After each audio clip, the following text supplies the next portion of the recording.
मैं समझती हूँ कि जिस तरीके से ये एक पैकेज जो इंट्रोड्यूस करवाया जा रहा है, ये बजाते खुद एक जमहूरियत की नफ़ी है कि जो आउटलाइंस हमने उसकी देखी वो तो अपनी जगह पे, लेकिन जिस तरह खुफिया अंदाज में, और ये शर्म की बात है कि कोई डेमोक्रेसी के अंदर हुकूमत जो है उसके अरकान और उसके रिप्रेजेंटेटिव को भी ना पता हो कि क्या पैकेज आ रहा है। ये इनको कोई पैकेज दिया गया है जिसको ये मंजूर करना चाहते हैं गैर आईनी तरीके से, गैर कानूनी तरीके से। 18वीं तरमीम जब हुई तो आपको याद है 1 साल डेलिब्रेशंस होती रही थी, और अब ये कौन सा तरीका है कि रातों रात अब पार्लियामान खोल के तो आप उधर ये बिल इंट्रोड्यूस करवा रहे हैं। ये बुनियादी तौर पे एक एक्सटेंशन ग्रुप है पाकिस्तान के अंदर कि जस्टिस फ़ाइज़ ईसा अदलिया में उसकी सरबराही कर रहे हैं, जनरल आसिम मुनीर उसकी फ़ौज में सरबराही कर रहा है, और इसी तरह जो इलिजिटिमेट गवर्नमेंट है इसको दवाम दें ताकि ये कल को इनको एक्सटेंशन देने के लिए जो राहें हमवार करें। हमने पहले भी हामिद खान साहब और प्रोफेशनल ग्रुप ने स्ट्रगल की थी LFO की मुशर्रफ दौर में LFO के खिलाफ, और आपको याद होगा कि जजेस की रिटायरमेंट एज के ऊपर हमने कामयाबी हासिल की। हम लोग बिल्कुल अब भी रेजिस्ट करेंगे। और दूसरी बात मेरी ये भी अपील है पूरे पाकिस्तान से कि जैसे बांग्लादेश के अंदर हुआ, कोई हम तो एक तबका है पाकिस्तान में जिसने हमेशा अपना रोल प्ले किया। मेरी अपील है पूरे पाकिस्तान से और पाकिस्तान के तमाम तबकात से कि वो निकले और बाहर निकल के वो अपना किरदार अदा करें। सियासी जमातों को चाहिए कि जो जमहूरियत पर यकीन रखती है कि वो बाहर निकलें, और मेरी पूरे पाकिस्तान की सियासी जमातों के क्रॉस द बोर्ड मेरी उनके कारकुनों से अपील है कि ये जो एक माफिया बन चुका हुआ है, आप लोग इसके खिलाफ बाहर निकलें। महंगाई, बेरोजगारी, इलिजिटिमेट गवर्नमेंट, लोगों के मसाइल, और ये जो आईनी तौर पर ये सुप्रीम कोर्ट को ख़त्म कर रहे हैं, इसके खिलाफ हमारे हाथ मजबूत करें। Thank you. जुडिशरी के लिए भी ये वक्त आ गया है कि जब हम मामलात उनके सामने उठाएं, वो अब हौसला, तदब्बर और कॉन्स्टिट्यूशन और रूल ऑफ लॉ के लिए अब वो हमारे साथ अपना आईनी रोल अदा करें। इस सिलसिले में किसी किस्म की कोताही ये सिर्फ जुडिशरी के लिए नहीं, पार्लियामेंट के लिए नहीं, पाकिस्तान के इदारों के लिए नहीं, बल्कि पाकिस्तान के अपने वजूद के लिए मैं ये समझता हूँ कि ये ज़हर कातिल होगा। आज ये वक्त है कि सब लोग इकट्ठे हो जाएं और पाकिस्तान के वकला ख़ास तौर पे जो टोलियों में बटे हुए हैं और उनमें चंद मुफाद परस्तों ने अपनी इलादा एक जागीर कायम कर दी है एस्टेब्लिशमेंट के साथ मिलकर, मैं ये समझता हूँ कि उनको रिजेक्ट करने के लिए, उनको डिफीट करने के लिए हम सब ने एक मुस्बत रोल प्ले करना है। मुख्तसरन बात यह है कि आज हमने एक दफ़ा फिर एक नई जदोजहद और वकला की जदोजहद का आगाज़ कर दिया है हामिद खान साहब की सरबराही में। हमने तो हमेशा हर नाजुक मौके पर आवाज़ बुलंद की है। आज फिर जबकि मुल्क को, अदलिया को और अवाम को और पार्लियामेंट को और आइन के तकद्दस को एक दफ़ा फिर ख़तरा दरपेश है, तो हामिद खान साहब ने बर वक्त सबको इकट्ठा किया है और एक नई तहरीक का आगाज़ किया है।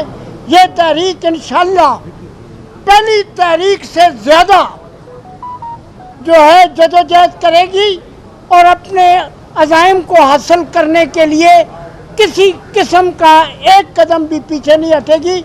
हम लोगों से भी दरख्वास्त करते हैं कि खुदारा अपने मसाइल पर निकलें।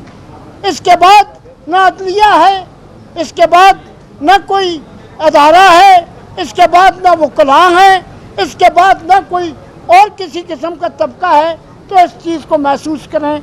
तो मैं हामिद खान साहब की सरकर्दगी में इस दोबारा जदोजहद पर आपको खराज तहसीन पेश करता हूँ। ये है कि इस मुल्क के अंदर इस वक्त जो जिस तरह का आइनी बुहरान पैदा किया जा रहा है, जिस तरह के गैर कानूनी काम किए जा रहे हैं, इसके लिए हम सब लोगों ने तैयार होना है कि 25 तारीख तक और 25 तारीख के बाद पाकिस्तान का चीफ जस्टिस मंसूर अली शाह साहब होंगे। ये पूरी प्रोटेक्शन, ये सब्सटेंशियल लॉ है, ये बेसिक लॉ है which is protected in 18th amendment. There is nothing which can stop this. अब हम जो लोग निकले हैं, इसकी बुनियादी जो वजूहात हैं कि मुल्क के अंदर महंगाई ने लोगों का तहिया पैंचा करके रख दिया है, लोग इतने परेशान हो चुके हैं कि बिजली का बिल दे नहीं सकते। मैं ये बुखला की बात कर रहा हूं आपसे कि 90% वकील किराए के मकानों में रहते हैं और उस किराए से ज्यादा बिजली का बिल आ रहा है। तो इस तरीके से दीगर लोगों का क्या बनेगा? तो मेरी गुजारिश पाकिस्तान के अवाम से है कि वो बाहर निकलें। कोई इस मुल्क के अंदर रियासत सिर्फ अवाम के लिए होती है।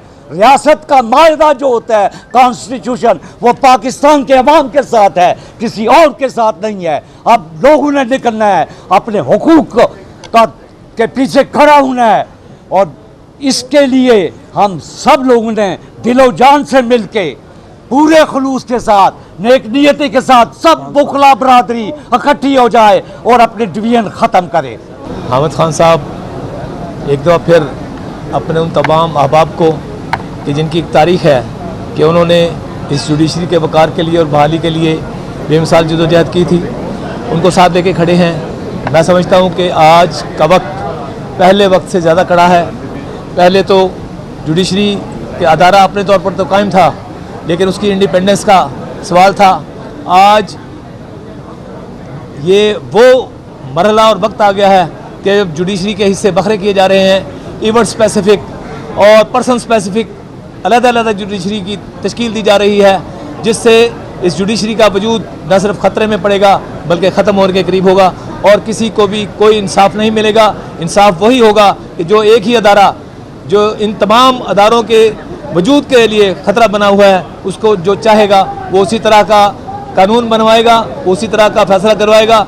मैं समझता हूँ कि ये डिफाइनिंग मोमेंट्स हैं और इसके लिए तमाम कौम को बाहर निकलना चाहिए इस अदारे के तहफ़्फ़ुज़ के लिए। अगर ये अदारा मजबूत होगा तो पाकिस्तान मजबूत होगा, पाकिस्तान के अवाम के हकूक़ मजबूत महफूज होंगे और पाकिस्तान में जो आइन है और कानून है उनका वक़ार और उनका वजूद बरकरार रहेगा। इन तमाम चीज़ों की हिफाजत के लिए ज़रूरी है कि तमाम दोस्त एक दफ़ा फिर उसी तरह यकजान होकर अपने कौम को पुकारें और उनके साथ बाहर निकल के मूवमेंट चलाएँ ताकि इन तमाम हकूक़ का तहफ़्फ़ुज़ हो और पाकिस्तान एक हकीकी तौर पर एक आइनी और कानूनी रियासत बन सके। मैं ये समझता हूँ कि ये जो कॉन्स्टिट्यूशनल अमेंडमेंट है सारी, मैं Taufiq Asif former president high court bar, मैं ये समझता हूँ कि आज ये जो पूरी कौम में एक हिजान है, जगराते चल रहे हैं और जोड़ तोड़ है, ये एक नॉर्मल एटमॉस्फेयर और नॉर्मल कॉन्स्टिट्यूशनल अमेंडमेंट नहीं है। पूरी दुनिया इसको ऑब्ज़र्व कर रही है कि पाकिस्तान में लेजिस्लेशन और कॉन्स्टिट्यूशनल अमेंडमेंट जैसे काम, जिसमें नया कॉन्स्टिट्यूशन का सारा स्ट्रक्चर तब्दील किया जा रहा है, जिसके बारे में कुछ मालूम नहीं है। कल आपका डिप्टी प्राइम मिनिस्टर वो कहता है कि मुझे कुछ मालूम नहीं है और रात भर जगराते हुए जिसमें काबीना को नहीं पता, जिसके किसी को कुछ पता नहीं है।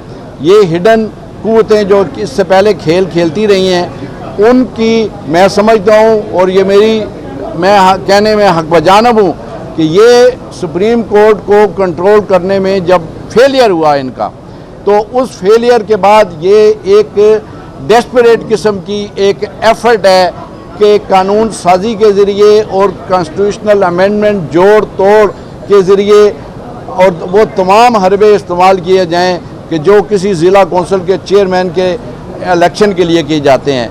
ये इंतहाई जो है अपना शेमफुल है और हम लायर्स आज सुप्रीम कोर्ट बार की तरफ से इसकी बिगिनिंग कर रहे हैं और अपना सिर्फ टोकन के तौर पे मैसेज जो है शुरू कर आज दे रहे हैं कि आप इससे पहले तारीख़ का वो सबक ना भूलिए कि लायर्स इसी तरह निहत्ते जो है वो अपनी मूवमेंट का आगाज़ कर रहे थे। आप ये अपने बड़े स्ट्रॉन्ग वर्ड्स में ये मैसेज हम पहुंचाना चाहते हैं कि आप इस बारे में किसी किस्म का कोई मुगालते में ना रहिए कि हम इनको एक्सेप्ट कर लेंगे, इस पे कॉम्प्रोमाइज़ कर लेंगे या इस पे खामोश हो जाएंगे। हम आखिरी हद तक जाएंगे और तारीख़ में जो इससे पहले जुडिशरी की इंडिपेंडेंस के लिए हमने जो मूवमेंट की थी, उससे बड़ी एक मूवमेंट उठाने जा रहे हैं। और ये कॉन्स्टिट्यूशनल अमेंडमेंट वाले लोग जो ताकत के ज़ोर पे हिडन कुव्वतों के कहने पर, इससे पहले भी हमने ताकत का मुंह तोड़ा है और डिक्टेटरों का जो है उनको सरनगू किया है। और आज मैं फिर ये कहता हूँ कि डिक्टेटरशिप चाहे खुले हो चाहे सीक्रेट हो, हम उसको जानते हैं, पूरी कौम जान गई है। ऐसी असम्बली, ऐसी सेनेट कि जो आवाम का हकीकी मैंडेट ही नहीं रखती, जो मैनेज किए जा सकते हैं, लेकिन ये लाइएस, ये काले कोट वाले मैनेज नहीं किए जा सकते।